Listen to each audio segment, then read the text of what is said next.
Le match d'Araujo face à Chelsea l'a encore plus bouleversé que son match face au PSG lorsqu'il a pris carton rouge. Attendez, bougez pas, je vous explique. Ronald Araujo est profondément bouleversé. Il regrette son carton rouge contre Chelsea et se sent encore plus touché moralement que face au PSG ou à l'Inter. Le club préfère qu'Araujo fasse un reset car il est très touché. Comme je vous ai dit les gars, psychologiquement la situation elle est compliquée. Nous on suit le Barça depuis des années, on était là même pendant les périodes de crise, et quand le Barça était gaze, celui qui tenait la baraque, c'était ce monsieur-là. Celui qui était considéré comme l'un des futurs meilleurs défenseurs du monde, c'était ce mec-là. Celui qui était considéré comme l'un des meilleurs joueurs du Barça, c'était ce mec-là. Jusqu'à en devenir l'un des capitaines. Mais la saison 2023-2024, après son erreur face au PSG, tout a basculé. Remontada, embrouille avec Gundogan, les Barcelonais qui ont retourné leur veste. Le club souhaitait le prolonger et il était en réflexion jusqu'à la deuxième partie de saison, alors qu'ils étaient en discussion durant l'été. Puis au final, la saison d'après, il ne s'est pas forcément montré essentiel. Il n'était pas le joueur le plus important, ni le titulaire indiscutable en défense car il revenait de blessure. Dans la hiérarchie, il y avait des joueurs devant lui. Et malheureusement, quand t'as un passif et que t'as fait des erreurs, la moindre petite erreur, tout le monde te tombera dessus.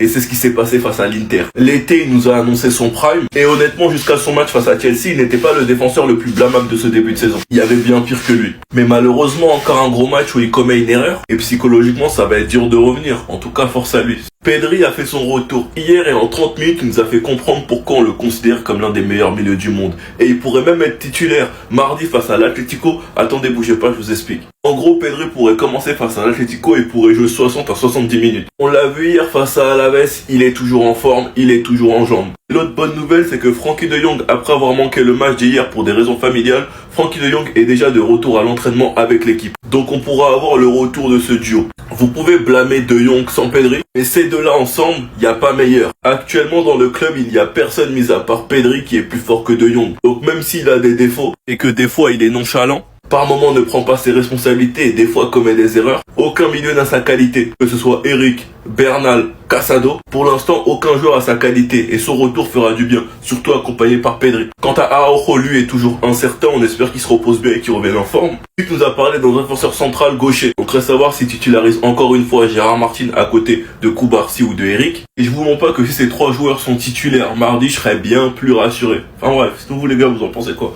Ramenez-vous sur ce qu'a passé ensemble. Je pense qu'on est allé trop loin avec Araujo. On dit qu'il est complètement bouleversé, c'est pour ça qu'il était pas au match hier. Il a inventé une blessure, c'est le club qui le protège. Il nous dit que son carton rouge contre Chelsea l'a mis dans un état pire que celui contre le PSG ou le débord de l'année dernière face à l'Inter. Et moi, comme je vous l'ai dit, vous connaissez mon pressing sur lui. Moi, quand j'ai vu l'info, j'ai réfléchi sur moi-même, etc. en tant que créateur de contenu. Et je me suis dit qu'il vaut mieux que je continue le pressing. Je continue le pressing. Non mais t'as cru quoi? T'as cru quoi? Et tu penses à ma santé mentale à moi, enfoiré? Tu penses à la santé mentale des supporters du Barça? T'es millionnaire de ta villa. Tu fais semblant d'être touché par ce qui s'est passé à Chelsea, alors que t'es touché dans ton jacuzzi, en train de te faire toucher les couilles par ta femme. Donc Ronald Araujo, je te le dis moi, je suis un individu sur cette application qui essaye de rester le plus politiquement correct possible. Mais toi, face à toi, je ne mâcherai jamais mes mots. Donc alors sois bouleversé, mais ailleurs. Bouleversé, mais ailleurs. Par pitié. Les gars, et si il fallait vraiment lui donner la chance, Gérard Martin? Je sais pas les gars, j'aime pas parler directement. J'ai laissé un peu le temps passer et il a joué 2 fois au poste de défenseur central. Il est gaucher, donc Koubarsi droitier, lui gaucher. Et voilà, il a sorti, je dis pas que c'était une masterclass meilleur défenseur, non. Mais il y a quelque chose d'intéressant les gars. Et si il fallait lui donner la chance, donnez-moi votre avis, je sais pas. Je suis pas en train de me précipiter, attention. C'est juste que je dis qu'on a tous regardé le match. Il y a des points négatifs, la défense, etc. Mais on est tous d'accord sur un point. Il y a une certaine progression de cet homme au poste de central avec sa patte gauche. Encore une fois, oui, je ne vais pas me précipiter, je suis d'accord avec vous. Mais juste qu'on est tous d'accord sur un point, qu'il y a quelque chose d'intéressant pour le cas Gérard Martin au poste de central. Donnez-moi votre avis dans les commentaires, mais je sais pas les gars, je ne veux pas me précipiter, mais je sais pas, il y a vraiment quelque chose. On sait pourquoi Hansi Flick pleurait après la victoire du Barça contre Alaves et je vais t'expliquer tout ça. T'as sûrement vu passer ces images de Hansi Flick très triste sur le banc de touche du Camp Nou avec Rafinha qui vient le consoler. Donc au début, on pensait tous qu'il y avait peut-être eu une tragédie dans sa famille, voilà, je sais pas moi, le décès d'un proche ou quelque chose de très grave, mais la presse catalane a expliqué pourquoi Hansi Flick était si triste. C'est tout simplement à cause de ces joueurs, à cause des joueurs du Barça. Il n'y a eu aucune tragédie pour Hansi Flick, mais le coach allemand, il constate que les joueurs, eh bien, ils ne sont pas vraiment au niveau attendu. En fait, il est tout simplement frustré de voir que son message ne passe plus dans le vestiaire du Barça. Et en gros, ce qui s'est passé, c'est que toute la pression qu'il a accumulée, eh bien, il l'a lâchée à ce moment. Je te mets la source, voilà, c'est le journal Sport qui explique que Flick est à la limite, voilà, il est vraiment au bout du bout et il attend une réaction parce qu'il estime que pour l'instant, eh bien, son Barça, il ne peut pas prétendre à gagner tous les titres. Voilà, en gros, Hansi Flick, il est dépité par le niveau de ses joueurs, mais aussi par l'attitude de certains. Voilà, il y a aussi des problèmes de comportement. Il s'est rendu compte que le vestiaire l'a un peu lâché et que ça va être difficile de gagner un titre dans ces conditions, ou en tout cas de gagner des titres importants. Donc voilà pourquoi Hansi Flick était si triste après le match. Et toi, si t'es fan du Barça d'ailleurs, dis-moi en commentaire, est-ce que selon toi, ce Barça qu'on voit là ces dernières semaines a le niveau suffisant pour gagner la Ligue des Champions? Oui ou non? Dis-moi toi en commentaire, et si tu veux être au courant de toute l'actu du Barça, je t'invite à t'abonner. L'entraîneur allemand du FC Barcelone, Hansi Flick, est actuellement dans la pression au bout du rouleau du côté du Barça. Regardez les gars, les images, ça monte pas. C'est à la fin du match hier, pourtant gagné par le Barça. 3-1 face à Alaves. Regardez, Rafinha il est parti le consoler. On peut voir Flick, les gars, regarde dans le vide. Voilà, totalement, c'est pas trop ce qu'il pense en gros. Et Flick est épuisé, se sent impuissant. Son Barça ne performe plus comme la saison dernière. Donc la semaine était très difficile, bien sûr, pour le coach allemand après la défaite à Londres, bien sûr, contre Chelsea 3-0. Et malgré la victoire hier face à Alaves, bien sûr, où il a fini totalement déboussolé, bien sûr, sur le banc. Et concernant les prochaines rencontres, bien sûr, pour le FC Barcelone, donc il y a quand même du lourd, Dès après-demain, mardi, les gars, c'est pas de la Ligue des Champions, c'est de la Liga. Le Barça reçoit l'Atlético Madrid. Donc là, c'est un énorme match. Donc là aussi, bien sûr, il va laisser de sa personne, on peut dire, Flick sur ce match-là. Ensuite, il y aura un Betis-Barça, donc ça sera le week-end prochain. Un Barça-Francfort, ça sera le prochain match de Ligue des Champions. Barça-Osasuna, il y aura le tour aussi de 16e de finale de Coupe du Roi. On connaîtra l'adversaire là dans quelques jours. Et le dernier match de la saison, Villarreal, enfin, dernier match de l'année plutôt, Villarreal contre le FC Barcelone. Et à noter avec la victoire hier, bien sûr, 3-1 du FC Barcelone face à l'équipe d'Alaves, c'est du carton plein à domicile. Le Barça a remporté ses 7 premiers matchs de championnat à domicile pour la première fois depuis la saison 2019-2020. Alaves, Bilbao, Elche, Gérone, Real Sociedad, Retafe et Valence ont été les 7 premiers matchs à domicile et que des victoires pour le FC Barcelone. Les gars, j'espère que vous allez bien. On va se faire une vidéo actualité FC Barcelone.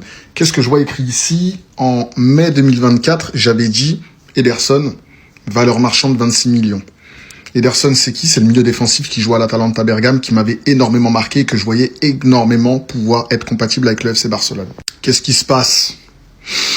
Quelques mois après, 1 an et demi après, on a son agent qui pousse le joueur au FC Barcelone, qui nous dit c'est une opportunité à saisir, il a un contrat qui va bientôt se finir, il coûterait entre 30 et 40 millions d'euros, il est pote avec Deco, il est pote avec Laporta. Encore une fois, si j'avais été directeur sportif de ce club, je peux vous assurer que j'aurais recruté des joueurs incroyables à des budgets cohérents. Une fois qu'on a dit ça, on va parler d'un autre problème du FC Barcelone, c'est clairement le nombre d'occasions qu'on concède, peu importe l'équipe en face. Pour vous dire, hier, face à Alaves, en une mi-temps, on avait déjà concédé 4 occasions. Et quand je vous dis des occasions, c'est des occasions franches. Vous avez bien vu ce qu'a fait Yohan Garcia hier. Et ensuite, un mec en commentaire a demandé à DataFoot, les gars, vous pouvez nous sortir la stat du FC Barcelone, mais sur l'année complète? En 19 matchs, on a concédé 53 occasions nettes. Et du coup, vous devez vous dire, 53 occasions nettes, ok, c'est beaucoup, c'est pas beaucoup, c'est quoi les standards européens? On va prendre le standard d'une des meilleures équipes cette année en Europe. Arsenal, c'est 19 en 19 matchs. Donc Arsenal concède une occasion nette par match. Vous comprenez un peu la différence? Vous comprenez un peu là où je veux en venir? On en revient à cette parole de Sir Alex Ferguson, qui n'est pas toujours vraie, mais qui disait une bonne attaque, ça vous fait gagner des matchs, une bonne défense, ça vous fait gagner des titres. Dans les faits, c'est pas une réalité absolue, mais dans les faits du FC Barcelone en 2025, ça s'applique.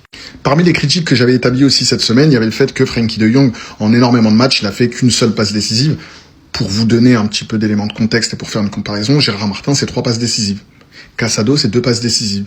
Gundogan, à l'époque, c'était 4 passes décisives. Donc c'est là où je veux aller sur le terrain de la critique de Frenkie de Jong, c'est quand tu es un milieu de terrain dans le football actuel, tu dois avoir des statistiques dans les passes décisives et dans les buts. Hansi Flick, il est intéressé par un ailier, hein, il est très intéressé par Yann Diomande, qui joue en Allemagne à Leipzig. Malheureusement, il ne viendra jamais parce qu'il a un coût beaucoup trop élevé. On note aussi que le FC Barcelone s'intéresse désormais à Serhou Guirassy pour la simple et bonne raison que Harry Kane, il a refusé d'activer sa clause de 65 millions. Serhou Guirassy, il a une clause, lui, qui lui permet de partir pour à peu près 50 millions d'euros, qui est applicable à différents clubs, dont le FC Barcelone. Si vous me demandez mon avis sur Guirassy, non, il n'est pas fait pour le FC Barcelone. Il n'a pas la stature d'un joueur du FC Barcelone et je ne veux pas du tout de sa venue. Maintenant, si on n'a pas le choix, bon, pourquoi pas, mais pour 50 millions, je préfère miser sur un gros milieu de terrain. On a aussi une bonne nouvelle, les gars. Non, je rigole. Ter Stegen, il revient dans 2 semaines. Est-ce que ça change quelque chose à nos vies? Pas du tout, parce qu'il ne jouera plus jamais au FC Barcelone. Mais maintenant, c'est bien parce que revenir dans 2 semaines pour Ter Stegen, c'est aussi être disponible lors du prochain mercato d'hiver.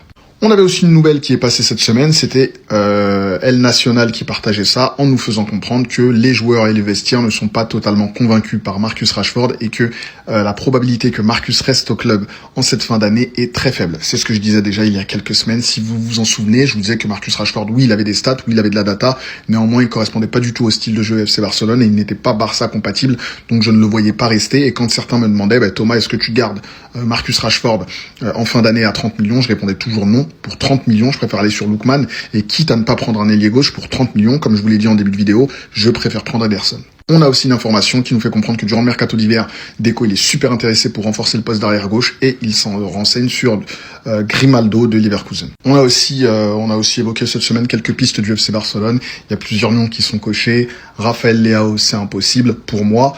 Même si c'est le plus possible des 3 qu'on voit dans la liste. Harry Kane, comme vous l'avez vu, il a activé sa liste.